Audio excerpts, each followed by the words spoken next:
दोस्तों, नवरात्रि का पर्व बहुत ही शुभ और मंगलकारी माना जाता है। नवरात्रि का महापर्व भारत ही नहीं बल्कि विदेश में भी बड़ी धूमधाम से मनाया जाता है। खास तौर से बंगाल में बड़ी जोरों शोरों के साथ दुर्गा पूजन किया जाता है। धार्मिक मान्यताओं के अनुसार इन 9 दिनों में माँ दुर्गा धरती पर आती है। धरती को उनका मायका कहा जाता है। इन 9 दिनों को दुर्गा उत्सव के तौर पर पूरे देश में धूमधाम के साथ मनाया जाता है। कलश स्थापना कर इन 9 दिनों तक व्रत उपवास किए जाते हैं। नवरात्रि के 9 दिनों तक भक्त माँ के अलग अलग 9 रूपों की पूजा अर्चना करते हैं। माँ को प्रसन्न करने के लिए व्रत भी किया जाता है। मान्यता है कि इन 9 दिनों तक भक्ति भाव से माँ दुर्गा की पूजा करने से वो प्रसन्न होकर भक्तों के सभी कष्टों को हर लेती है। घर में सुख शांति बनी रहती है और माँ अपने भक्तों की सभी मनोकामनाएं पूर्ण करती है। शास्त्रों में नवरात्रों के 9 दिनों को लेकर कुछ खास नियम वर्णित है। कुछ कार्यों को करने या ना करने के नियम बताए गए हैं, जिनका पालन नवरात्रि के दौरान माता रानी के भक्तों को अवश्य ही करना चाहिए। अगर आप इनमें से कोई भी वर्जित काम गलती से भी नवरात्रि के दिनों में कर देते हैं तो आपको माता रानी के क्रोध का सामना करना पड़ सकता है और व्रत और पूजन का पुण्य फल आपको प्राप्त नहीं होता। आज के इस वीडियो में हम आपको ऐसे ही कार्यों के बारे में बताएंगे जिन्हें नवरात्रि के दौरान भूलकर भी नहीं करना चाहिए। गलती से अगर आप ये कार्य कर देते हैं तो आपको दोष लग सकता है। नवरात्रि के दौरान घर की स्वच्छता का विशेष ध्यान आपको रखना चाहिए। घर में मुख्य दरवाजे पर गंदगी बिल्कुल भी ना होने दें। पूजा से पहले हर रोज रोली से स्वास्तिक बनाएं। दोस्तों, रोली से स्वास्तिक बनाने पर शुक्र और सूर्य ग्रह जीवन में सकारात्मकता लाते हैं। दोस्तों, आपके घर में माता रानी की धातु की मूर्ति है तो रोजाना उन्हें स्नान कराकर स्वच्छ वस्त्र पहनाएं। तस्वीर है तो उसे साफ कपड़े से पोंछें। मंदिर और मंदिर के आसपास साफ सफाई और पवित्रता बनाकर रखें। हिंदू परंपरा के अनुसार नवरात्रि के पहले दिन कलश की स्थापना की जाती है। अगर आपने भी अपने घर में कलश की स्थापना की है तो इस बात का विशेष रूप से ध्यान रखें कि नवरात्रि के दौरान 9 दिनों तक आपको घर में कोई न कोई व्यक्ति को सदा उपस्थित रखना है। अपने घर को खाली छोड़कर कभी भी ना जाएं। घट स्थापना के बाद यदि आप घर को खाली छोड़कर जाते हैं तो इससे आपको नवरात्रि व्रत और पूजन का पुण्य फल प्राप्त नहीं होता है।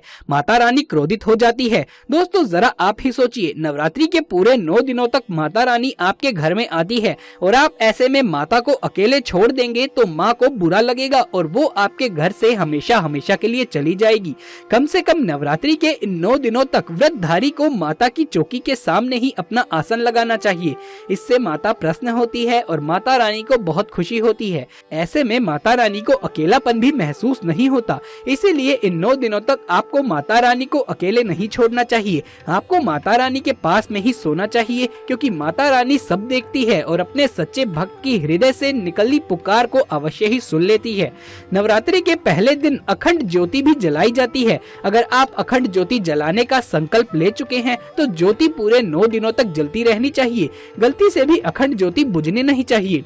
कई बार बाती को ठीक करते समय बाती बुझने की संभावना होती है। इसीलिए जब भी आप अखंड ज्योति की बाती को सही करने जाएं, तो अखंड ज्योति से ज्योत लेकर आप एक दूसरे दीपक को भी जलाकर पास में ही रख दें और फिर अखंड ज्योति की बाती सही करें। अगर उस वक्त गलती से भी आपकी बाती बुझ भी जाती है तो जो आपने दूसरे दीपक में ज्योति जलाकर रखी है उसी ज्योति से आप वापस अखंड ज्योति को जला सकते हैं, तो इससे बाती बुझने का दोष नहीं लगता। दोस्तों, धर्म शास्त्रों के अनुसार नवरात्रि का पर्व या कोई भी पूजा पाठ हवन आदि कर्ज लेकर नहीं करना चाहिए।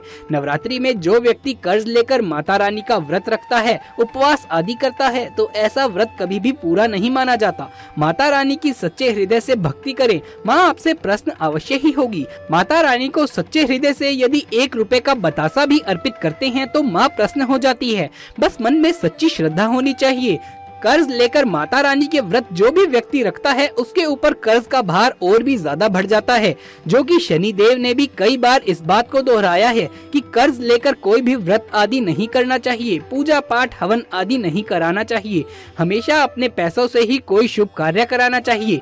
माना जाता है कि माता रानी मात्र एक मिश्री के टुकड़े से भी प्रसन्न होती है। बस आपके दिल में माता का वास होना चाहिए। सच्ची श्रद्धा के आगे आपके करोड़ों रुपए भी बेकार हैं। दोस्तों, नवरात्रे में माटी के दिए दान करने से बहुत ही शुभ माना जाता है। नवरात्रि में घर में दिए लाना अति उत्तम माना जाता है। इससे घर की प्रगति होती है। घर के दरवाजों पर शाम होते ही नवरात्रि में 2 दीपक अवश्य जलाने चाहिए। इससे माता वैष्णवी का आगमन होता है। नवरात्रे में व्रत करने वालों को 9 दिनों तक धार्मिक ग्रंथों का अध्ययन जरूर करना चाहिए। इन दिनों दुर्गा सप्तशती या फिर दुर्गा चालीसा का पाठ करें। इससे माता रानी अति शीघ्र ही प्रसन्न हो जाती है, क्योंकि माना जाता है कि इन्हीं 9 दिनों में माता रानी धरती पर अपने भक्तों के घर में वास करती है। इसीलिए इन 9 दिनों का पूरा लाभ उठाएं और माता रानी की कृपा प्राप्त करने के लिए अधिक से अधिक माता रानी की आराधना करें। नवरात्रि के दौरान कलश के नीचे जो आप चावल रखते हैं, आखिर उसका क्या करें? नवरात्रि समाप्त होने के बाद उसे आप पक्षियों को खिला दें या फिर पीपल के पेड़ के नीचे रख आएं। बहुत ही शुभ माना जाता है। इन चावलों को इधर उधर मत फेंकना, नहीं तो माता आपसे क्रोधित हो जाएंगी और आपको व्रत का पुण्य फल नहीं मिलेगा। और दीपक का बचा हुआ तेल भी किसी पेड़ के नीचे रख आए या उसे किसी जमीन में दबा दें। तेल को इधर उधर गलती से भी नहीं फेंकना चाहिए। इन 9 दिनों में भूल कर भी वाद विवाद, लड़ाई झगड़ा, क्रोध इत्यादि नहीं करना चाहिए। माता रानी को क्रोध बिल्कुल भी पसंद नहीं है। शास्त्रों में बताया जाता है कि जिस घर में कलह कलेश होता है वहाँ महालक्ष्मी कभी भी नहीं आती। ऐसे घर में गरीबी और दरिद्रता वास करती है। उन्हें माँ दुर्गा के क्रोध का सामना करना पड़ता है। हमारी संस्कृति में कन्याओं को माँ दुर्गा का स्वरूप माना गया है। इसीलिए नवरात्रि में कन्या पूजन का बड़ा ही महत्व माना गया है। नवरात्रि के व्रत कन्या पूजन के बिना अधूरे माने जाते हैं।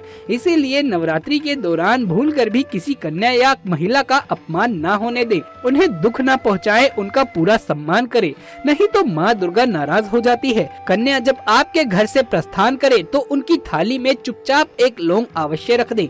इससे माँ दुर्गा का आपको आशीर्वाद मिलेगा। उन 9 कन्याओं में स्वयं माँ दुर्गा होती है। कन्याओं को सादा पानी ना दें। पानी में आप एक एक बूंद गंगा जल अवश्य से मिला दें। इससे आपका व्रत सफल हो जाएगा। माता रानी बहुत प्रसन्न होती है, क्योंकि ये जल स्वयं जगत माँ ग्रहण करती है। माता रानी को प्रसन्न करने के लिए इस बात का भी विशेष ध्यान रखें। देवी भागवत पुराण के अनुसार नवरात्रि के व्रत रखने वाले व्यक्ति अगर हिंसा करते हैं, कलह कलेश करते हैं, तो उन्हें अपने व्रत और पूजन का फल प्राप्त नहीं होता है। माता रानी भी नाराज हो जाती है और हमेशा के लिए आपके घर से चली जाती है। इसलिए इस बात का विशेष ध्यान रखें। हर कलेश, कलह, वाद विवाद से बचें। नवरात्रि के दिनों में मानसिक धैर्य रखना बहुत ही आवश्यक होता है। मन में किसी के भी बारे में बुरे विचार ना रखें। बुरे विचार मन में ना आने दें। किसी को भी दुख दर्द ना पहुँचाएं। नवरात्रि के दिनों में हरेक व्यक्ति को ब्रह्मचर्य का पालन जरूर से कर लेना चाहिए। अक्सर लोग सोचते हैं कि हम पूजा पाठ करने के बाद ऐसा कर लेंगे, लेकिन ये घोर पाप है। माता रानी क्रोधित हो जाती है और व्रत खंडित हो जाता है। आपको बता दें, माता रानी का श्राप आपको लग सकता है। माँ की पूजा अर्चना पवित्र मन से करने से ही माँ प्रसन्न होती है। इसलिए इन 9 दिनों में शारीरिक संबंध कभी भी ना बनाएं। दोस्तों, नवरात्रि के शुभ अवसर पर सात्विकता का भी आपको विशेष रूप से ध्यान रखना चाहिए। नवरात्रि के व्रत का पूरा लाभ पाने के लिए आपके आहार विहार और विचारों में तामसिकता नहीं होनी चाहिए। इन दिनों तामसिक चीजों के सेवन से बचें। प्याज, लहसुन, मांस, मदिरा इत्यादि का सेवन भूलकर भी ना करें। नवरात्रि का व्रत रखने वालों को व्रत के दौरान अन्न और सरसों के तेल और सादे नमक का सेवन नहीं करना चाहिए। नवरात्रि के 9 दिनों तक पूर्ण रूप से सात्विक आहार लें। फलाहार भी एक जगह पर बैठकर ग्रहण करें। चल फिर कर, उठ कर, बैठ कर भोजन ना करें। जमीन पर एक ही स्थान पर बैठकर भोजन करना चाहिए। नवरात्रि के व्रत का भोजन अगर आप एक बार खाने के लिए बैठ गए तो दोबारा आप तभी उठे जब आपका पेट भर जाए। नवरात्रि के 9 दिनों में बाल नहीं काटने चाहिए। पुरुषों को दाढ़ी मूछ भी नहीं बनाने चाहिए। नाखून भी नहीं काटने चाहिए। बाल काटना, दाढ़ी मूछ बनाना हमारे धर्म शास्त्रों में अशुभ माना गया है। इन दिनों शुभ और मंगलकारी कार्य किए जाते हैं। इसीलिए नवरात्रि के दिनों में दाढ़ी बनाने और बाल और नाखून काटने से बचें।